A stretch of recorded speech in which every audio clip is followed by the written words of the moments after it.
As the ceremony buzzed with celebration, two security guards closed in, demanding that Monica Hayes, dressed in full Marine uniform, vacate her rightful seat. Before she could speak, five men silently rose from across the auditorium, their steely gazes cutting through the crowd like a blade. The room froze. No one expected Navy SEALs to answer injustice with a silent, immovable stand. Hi, everyone. Today we're diving into a true story that will leave you shaken, inspired, and maybe even in tears. It's about a mother, a Marine, and a moment at her son's graduation that should have been filled with nothing but joy. Instead, she found herself the target of quiet judgment and very loud disrespect. But what happened next? Well, no one saw it coming.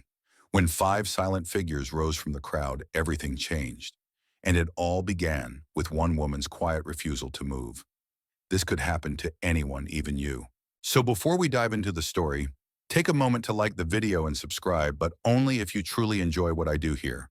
And let me know in the comments, what's your location and what time are you listening to this?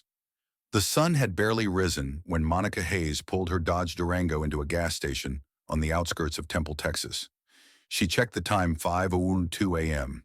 She still had 3 hours to go. A crumpled receipt slid across the dash as she reached for a bottle of water and wiped the sweat from her brow.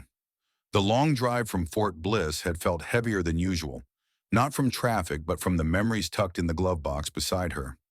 Inside was a folded photo. She kept close a snapshot of her husband Marcus in his army dress blues, and their son Jared, no older than 5 at the time, standing in front of a swing set in El Paso.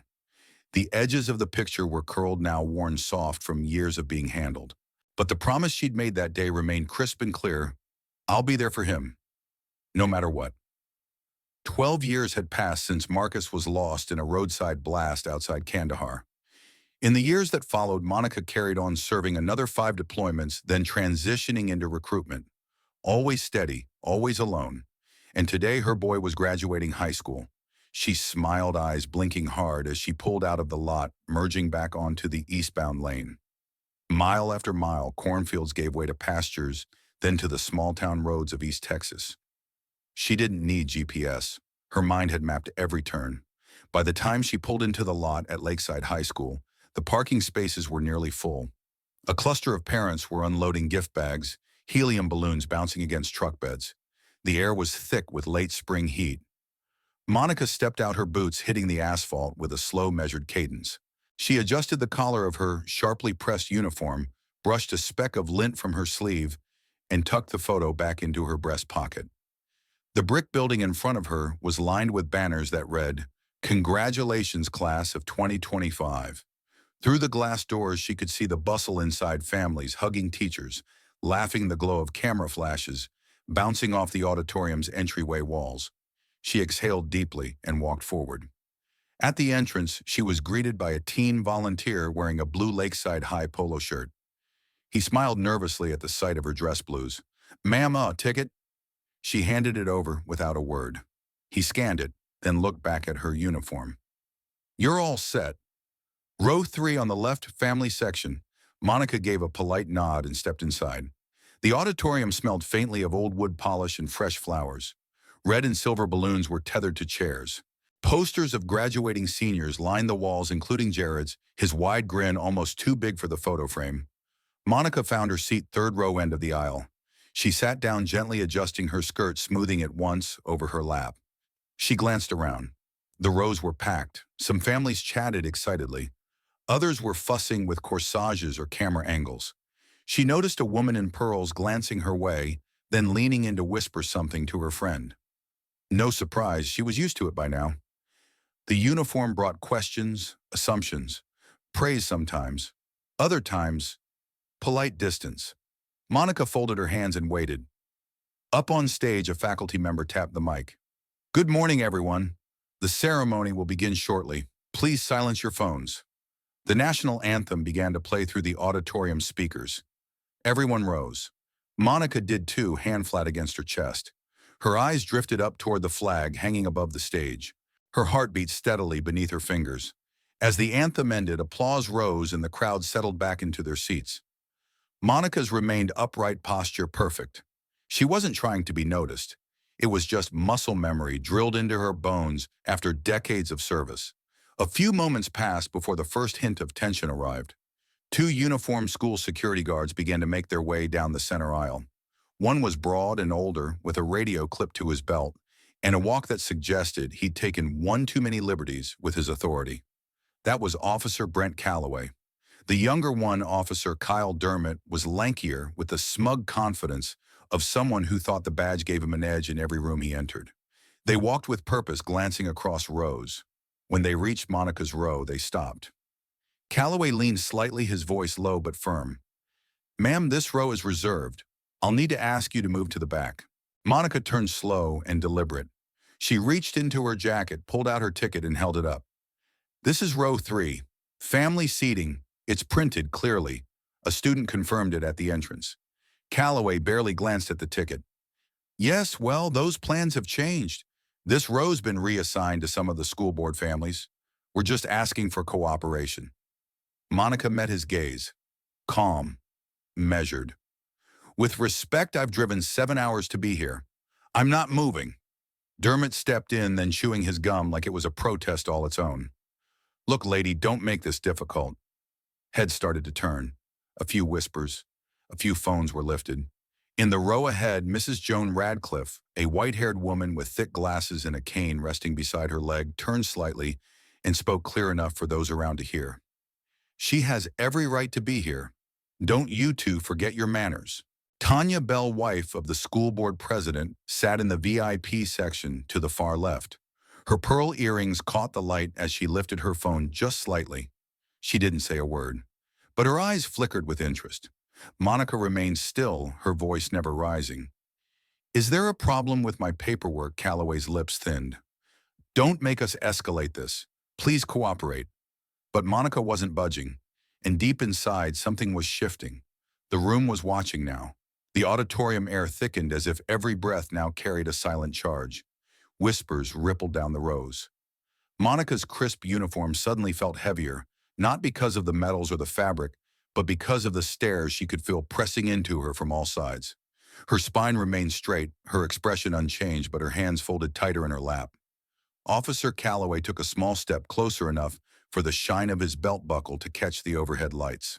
"We're trying to avoid a scene," he said, keeping his voice just low enough for the nearby families to hear. "But if you continue to be non-compliant, we'll have to ask you to leave the auditorium entirely."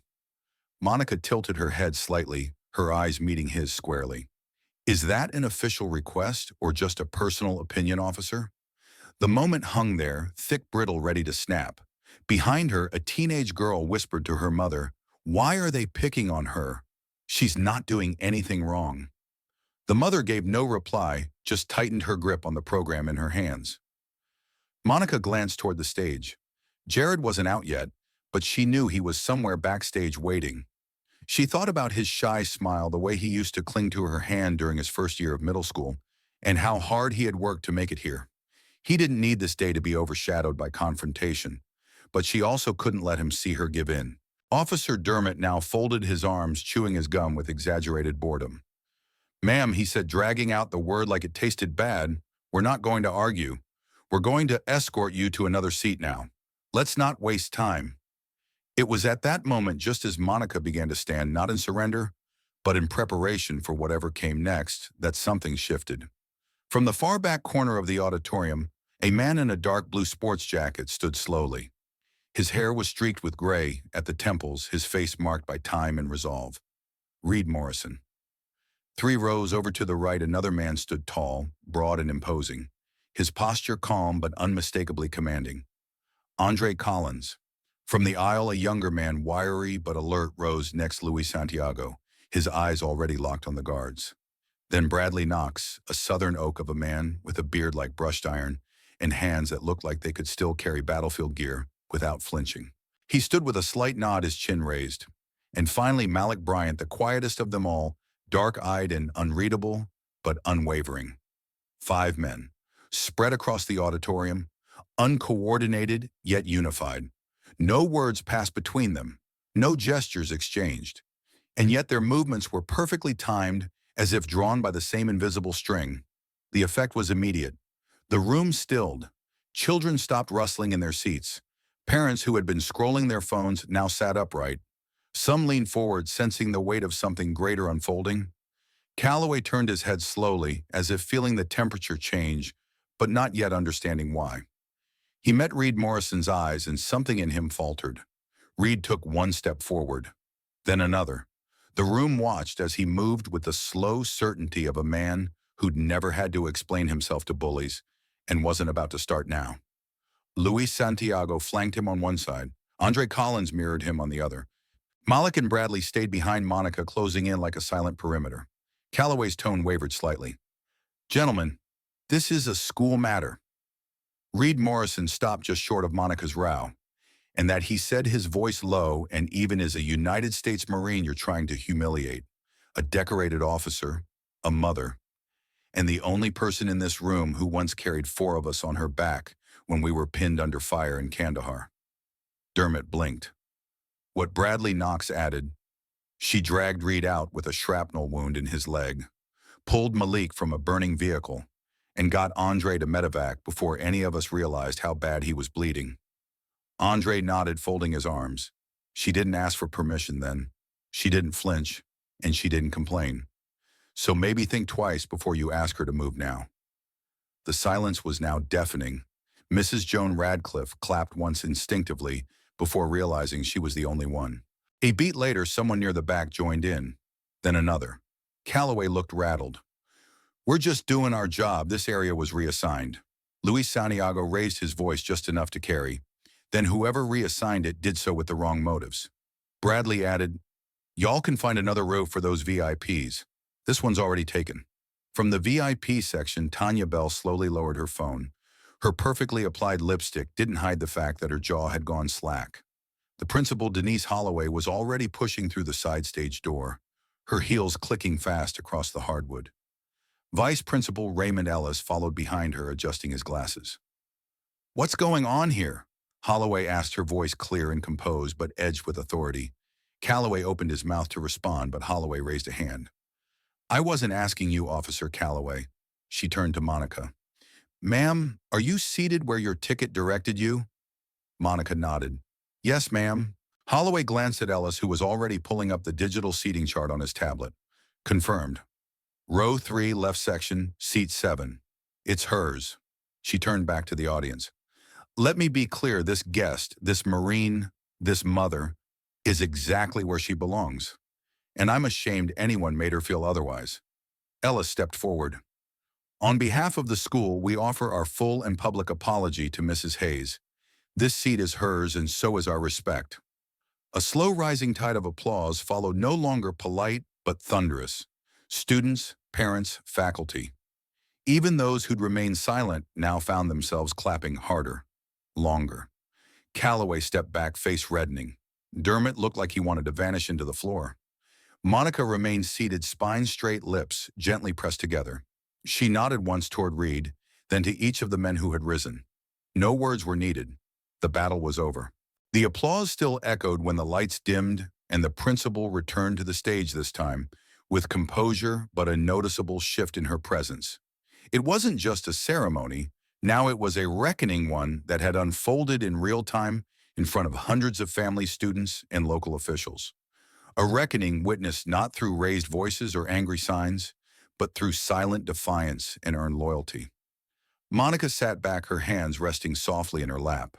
Her uniform felt less like armor and more like honor. The fight was over, but the ripples of what just occurred had only begun to spread. The rows behind her shifted slightly as people leaned to get a better look. There was no mistaking it now. This woman wasn't just someone's mother or a name on a program. She was someone worth remembering. The first names began to be called. Angela Baker, Devin Chen. Each student stepped up, took their diploma, and moved off stage to applause and flashes of cameras. For Monica, the ceremony moved in slow motion. The anxiety had left her body, but something deeper remained, a sense of weight, not from fear, but from what had been silently carried for so long. The burden of being underestimated, misread, watched but not seen. Behind her, she felt the presence of the 5 SEALs still standing. They hadn't sat back down. They remained where they were, silent sentinels of a moment that could have easily been erased by silence Had they not spoken? Had they not risen? From across the auditorium, Tanya Bell sat, rigid arms crossed tightly over her chest. Her fingers tapped nervously against the program in her lap. Her gaze drifted toward Monica, then quickly away. For years, Tanya had assumed her place in the front row was hers by right. The right last name, the right connections. But what she had just witnessed wasn't power by association. It was power born of action. And the crowd's reaction had made one thing very clear: they'd chosen who to honor, and it wasn't her. A few rows over, Mrs. Radcliffe leaned slightly toward Monica, her voice soft and clear. "My husband served in Korea," she said. "He would have been proud of you today." Monica turned and nodded gently, eyes warm. "Thank you, ma'am." More names were called. The 5 men who had risen began to gradually move back toward their seats, not because they were dismissed, but because their job was done. They left behind no words, just presence and the unmistakable memory of what they stood for. The younger students, especially those seated with their families in the rear, whispered to one another. "Did you see how they stood up without saying anything?" one girl said. "They didn't even yell." But it was like the whole room shifted, another replied. They were witnessing something many of them had only read about in books or seen dramatized on screens: a peaceful confrontation against everyday prejudice. Not a riot, not a fight, but a firm, unmovable stance against a quiet wrong. And Monica had stood in the middle of it, unshaken. Backstage, Jared Hayes waited, gown draped carefully, cap clutched in one hand.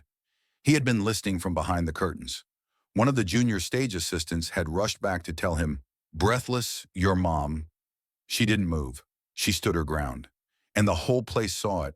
He had tried not to pace, but when he heard his mother's name spoken with such weight by the principal, and then the roar of applause that followed, something in him shifted.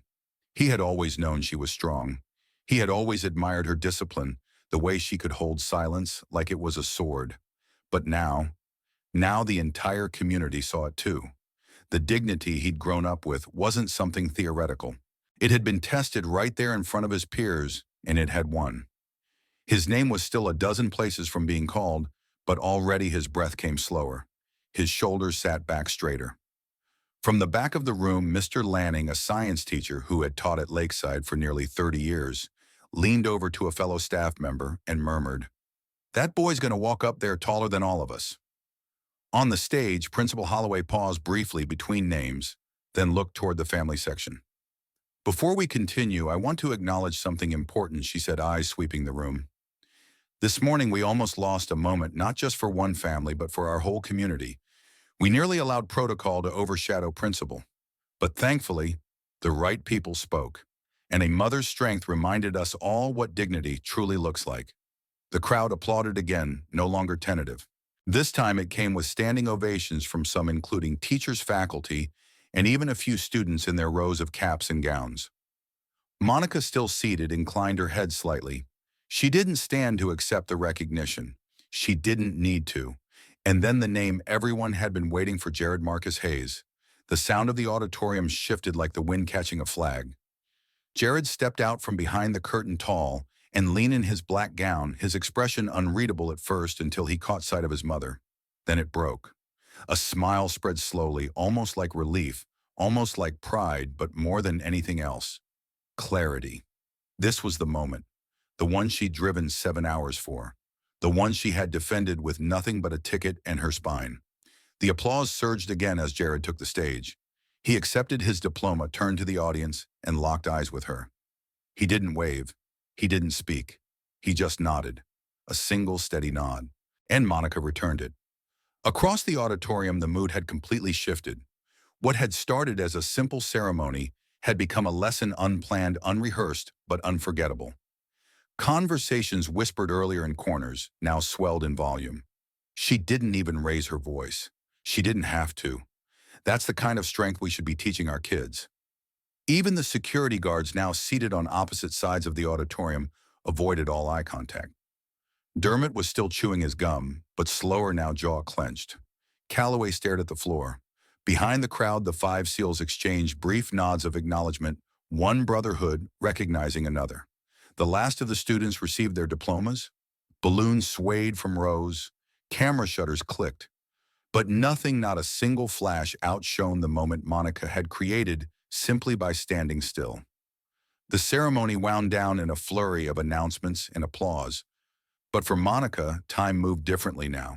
Every moment after Jared crossed the stage felt like a quiet reward, not just for the morning's ordeal, but for years of silent sacrifice, late nights, and choices she never let him see her struggle through. She remained seated, eyes locked on her son as he returned to his row, his diploma clutched in hand, pride radiating from him like the sun warming the auditorium's tall windows. Around them, hundreds of families were still cheering, clapping for other students, snapping final photos. But for Monica, the crowd had melted away. There was only Jared, and the knowledge that she had kept her promise. Jared had grown into his father's calm and his mother's discipline. He didn't run to the stage. He didn't fidget. He didn't boast. He walked like someone who knew the eyes on him weren't just seeing a graduate, but a legacy. Up near the front, Principal Holloway gave the final remarks. She thanked the parents, acknowledged the sacrifices of teachers, and gave a heartfelt nod to the community. But then she paused just long enough that the silence made the crowd lean in. This morning we saw more than a graduation, she said, her voice steady. We saw a lesson. In courage, in quiet strength, in the kind of leadership that doesn't shout but doesn't bend either. And I hope, she glanced toward Jared, that our students take that example with them into the world. The final cheer rose and the traditional tossing of the caps followed. Hundreds of black caps soared into the air like tiny birds casting shadows on the stage before tumbling back down. Students laughed, hugged, cried. Confetti cannons fired near the back, and a wave of colored streamers filled the auditorium. Monica stood only when Jared began moving toward her. He didn't rush. He walked with the same pace she had taught him since he was little, deliberate, focused, grounded. But when he finally reached her, his arms opened wide, and Monica, her stiff composure briefly softening, folded into him. I saw everything, he whispered. I heard what they said. I was about to walk out. Monica pulled back slightly, her hands on his shoulders. But you didn't. No, he said, shaking his head. Because you didn't. There were no more words for a moment, just the kind of silence between a mother and son that held more meaning than any speech. Behind them, the 5 SEALs lingered, keeping their distance but still forming an unspoken wall of protection. Reed Morrison nodded at Jared as he passed. You made her proud today. I didn't do anything, Jared said modestly. Yes, you did, said Malik Bryant. You watched. You understood. That's more than most ever do. Jared didn't respond, but he took in the words like a final lesson, one he would carry for the rest of his life. The crowd began to thin out. Parents corralled their kids. Teachers waved goodbye. Seniors posed for photos under the school crest at the front steps. And still, Monica stood firm. Tanya Bell approached slowly, her phone, now tucked deep into her handbag, her carefully composed face showing the tiniest crack of humility. She stopped about 4 feet away from Monica and Jared, hesitating. I didn't know, she said at last. I didn't know who you were. Monica's reply was cool but not cruel. You didn't need to know who I was. You just needed to believe I belonged. Tanya swallowed. You're right. She turned away quickly, avoiding Monica's gaze. It wasn't much, but it was something. Joan Radcliffe, cane in hand, came next. You gave us all a moment to remember, she said, eyes glistening. I think today meant more because of you. Monica smiled gently. Thank you, ma'am. That means more than you know. At that moment, Vice Principal Raymond Ellis reappeared with a rolled certificate in hand. Miss Hayes, he said warmly, this is for you. It's an honorary plaque from the faculty. It says, for demonstrating the true meaning of courage in the face of quiet injustice. Monica blinked once, took the scroll, and nodded in gratitude. Then from the corner of her eye, she caught sight of the auditorium's janitor, a man in his 60s named Donnie, clapping quietly from the doorway, mouthing the words, thank you. She nodded back, because she knew exactly what that thank you meant. Outside, the Texas heat had grown thick and golden. Sunlight filtered through the flagpoles and trees, casting long shadows across the school lawn. Jared and Monica walked side by side, not speaking. No need. Between them hung a sense of quiet victory. The 5 SEALs followed behind them, more like family than guests. They didn't linger for praise. They had stood when it mattered. That was enough. As they reached the edge of the quad, Jared stopped. You know, I used to wonder why you never fought back when people were rude or unfair. Monica turned slightly, sunlight catching the side of her uniform. And now she asked. He looked at her not with the eyes of a boy, but a man. Now I know, because standing still can be louder than shouting. And dignity is the most powerful thing in the world. Monica didn't reply. She just smiled, soft, certain, and proud. From across the lawn, more parents watched as the Marine mother and her son disappeared into the afternoon sun. Some whispered, some nodded, some simply stood in silent awe, because they all understood what had happened that day. It wasn't just a graduation, it was a reckoning, a reminder that real power doesn't raise its voice, it raises its presence, and that sometimes one woman in the right seat can change an entire room. The parking lot at Lakeside High had thinned considerably by the time Monica and Jared reached the Durango. Seniors in half-unzipped gowns waved goodbye across windshields. Families took final group photos under oak trees heavy with spring bloom. Teachers stood in clusters murmuring about next year, the heat, and what they'd witnessed inside. Monica opened the car door for Jared. He slid into the passenger seat, diploma in hand, gaze still distant. For a long moment, they didn't speak. The engine idled. The air conditioning hummed gently. Then Jared broke the silence. Do you think they'll remember this day for what really happened? Monica turned the steering wheel, slowly easing the SUV out of the lot. Maybe, she said, but it doesn't matter if they remember it perfectly. What matters is what you remember, what it teaches you. Jared stared at the rolled-up diploma in his lap. They tried to take your seat, Mom. Monica nodded. And I didn't let them. Jared chuckled softly, shaking his head. You didn't even raise your voice. Not once. That's not always the loudest way to win, she said. Sometimes it's in holding your ground while everyone else is watching to see if you'll move. He looked at her, something quiet but resolute settling in his expression. If they had made you leave, I would have walked out. I mean that. I know you would have, she said. But I didn't want you to have to. The road stretched ahead, trees flanking the highway as East Texas rolled past their windows. The late afternoon sun dipped lower in the sky, coating the world in a warm bronze haze. Monica's phone buzzed in the center console. A message from Reed Morrison. You did more than hold the line today. You reminded them who built it. She read it, then smiled. They stood up for you, Jared said, like it was automatic. Like they were waiting for someone to try you. They weren't waiting, she corrected gently. They were watching, because they knew the moment would come. And because when someone saves your life, you never forget how they carried you out of fire. Jared leaned his head back against the seat. Were you scared? Yes, she said simply, but not of them. I was scared that you'd see me back down, and I couldn't let that happen. Not on your day. They drove in silence for a while, the miles between Lakeside High and their modest apartment in El Paso slowly ticking away. Then Jared asked, why didn't you tell me about Kandahar before? Because I didn't want you to grow up thinking courage only comes in camouflage or from battlefield stories. I wanted you to find it in yourself, in school, in the classroom, in life. He looked over at her, his voice softer. I think I found it today. She reached across the console and took his hand, giving it one firm squeeze. Then that's the only diploma I really came here for. They stopped for dinner an hour outside of town, just a roadside diner off Highway 20. Nothing fancy, but they didn't need fancy, not today. Inside, the waitress, a woman in her 60s with tired eyes and a sharp wit, refilled their water glasses and pointed at Monica's uniform. Thank you for your service, she said. Monica gave a quiet nod. Thank you for your kindness. The waitress grinned. Saw the video going around. That was you, wasn't it? Monica hesitated, then nodded again. The waitress shook her head. Good on you. About time someone reminded these folks what respect looks like. Back in the car, Jared scrolled his phone.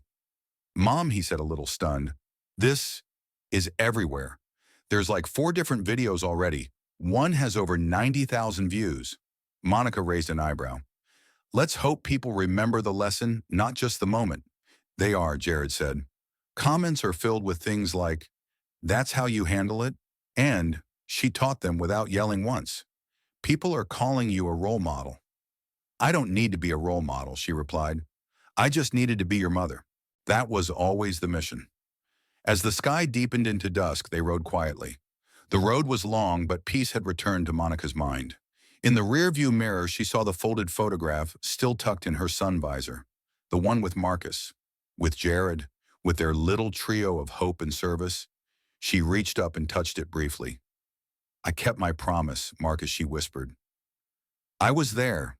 The hum of the road, the quiet weight of legacy, and the warmth of knowing that today justice hadn't come in anger or vengeance but in calm, firm resolve, carried by one woman who refused to stand down, and 5 brothers who remembered what that meant.